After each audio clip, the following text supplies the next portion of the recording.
SIR নামক চক্রান্ত করে বিহারের মতো বাঁকা পথে বাংলা দখল করতে চাইছে বিজেপি। বিজেপির এই স্বপ্ন বাংলায় পূরণ হবে না। শুক্রবার মালদা শহরের বুকে ভোট প্রচারে নেমে কার্যত এমনটাই অভিযোগ তুলে বিজেপির বিরুদ্ধে সুর চড়ালেন ইংরেজবাজারের তৃণমূল প্রার্থী আশিস কুন্ডু।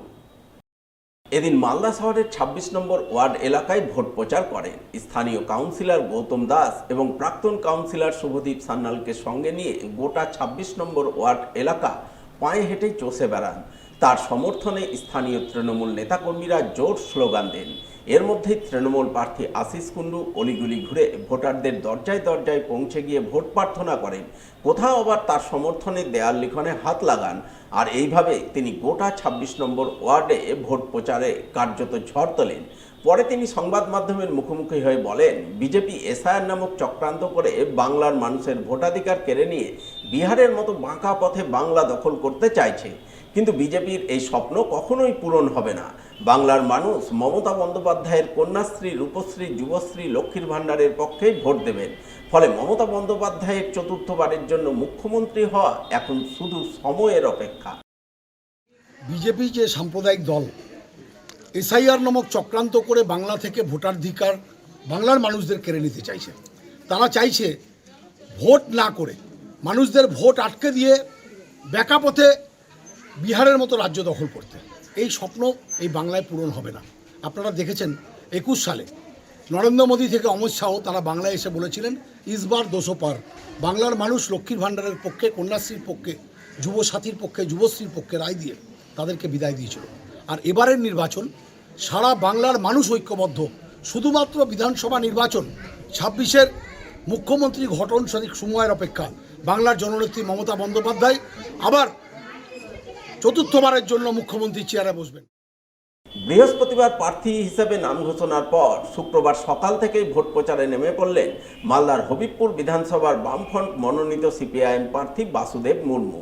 এদিন সাত সকালে তিনি বাম নেতাকর্মীদের নিয়ে হবিবপুর ব্লকের বুলবুলচন্ডী অঞ্চলের কেন্দুয়া এলাকায় প্রথমে তার সমর্থনে দেওয়াল লিখন করেন। দেওয়াল লিখনের পর বিভিন্ন এলাকায় ঘুরে ঘুরে ভোটারদের বাড়ি গিয়ে তাদের সঙ্গে জনসংযোগ গড়ে তোলেন এবং শিক্ষা, স্বাস্থ্য, কর্মসংস্থানের কথা বলে বামফ্রন্ট সমর্থিত সিপিআইএম প্রার্থী হিসাবে তাকে ভোট দেওয়ার আবেদন জানান। এদিনের এই ভোট প্রচারে প্রার্থী ছাড়া উপস্থিত ছিলেন সিপিআইএম নেতা কৃষ্ণ চৌধুরী, রাজীব সাহা সহ অন্যান্যরা। আজকে ওয়াল লিখনের মধ্যে দিয়ে প্রথম আজকে এই কর্মসূচি আর কি শুরু হলো। প্রচারে গতকাল থেকে এত ফোন আসছে, এত ফোন আর কি ভাবছি আর কি মানে বলা যাবে না, তার সারা পাচ্ছি। লাল থেকে আবার কীভাবে ফিরিয়ে আমাদের এখন সব আস্তে আস্তে বুঝতে পেরেছি। আগেকার ছিল মানুষ চাইছে লাল দুটোটাকে আবার ফিরিয়ে না। শুক্রবার তৃণমূলের তপশিলি সংলাপ কর্মসূচিকে সামনে রেখে ভোট প্রচারে নামলেন হবিবপুর বিধানসভা কেন্দ্রের তৃণমূল প্রার্থী অমল কিস্কু। এদিন তিনি হবিবপুর ব্লকের বুলবুলচন্ডী নতুন বাস স্ট্যান্ড থেকে তৃণমূলের সংলাপ কর্মসূচির অধীনে এক প্রচার ট্যাবলোর যাত্রা শুরু করেন। এই ট্যাবলো ভোট পর্যন্ত হবিবপুর বিধানসভার বিভিন্ন এলাকায় ঘুরে ঘুরে রাজ্য সরকারের গত ১৫ বছরের উন্নয়নের খতিয়ান তুলে ধরবে।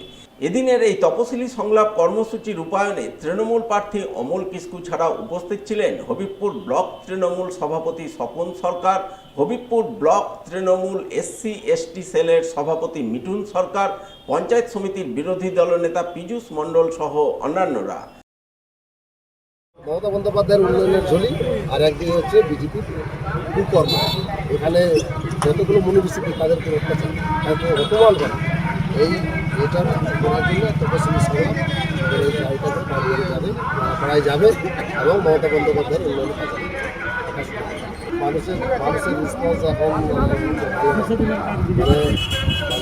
কথা হচ্ছে কি সময় দেবে। মানুষের রেসপন্স আস্তে আস্তে আমাদের যত দিন যাবে তত